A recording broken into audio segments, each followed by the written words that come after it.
Recent remarks by Cardinal Raymond Leo Burke, captured on audio, prove beyond a reasonable doubt that Burke explicitly rejects the revised teaching on the death penalty in Catechism No. 2267 and urges catechists not to accept or teach the change that Pope Francis has mandated.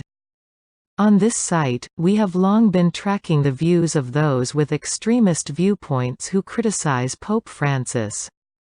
We have also noted a more mainstream contingent whose members strongly oppose Francis's papacy but couch their language in a manner that allows them to argue that they are trying to promote his teaching.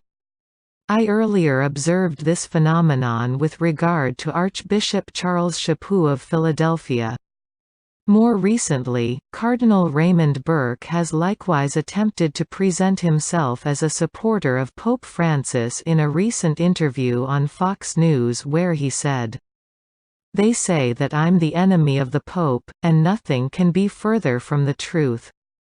I've never spoken against Pope Francis or spoken disrespectfully of him."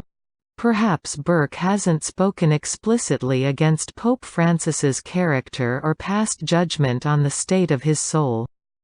However, he has explicitly rejected magisterial teachings on faith and morals that Francis has promulgated, has openly mocked them, and has done so in front of an audience, and has referred to them as Francis's personal opinion. More at the link in the description.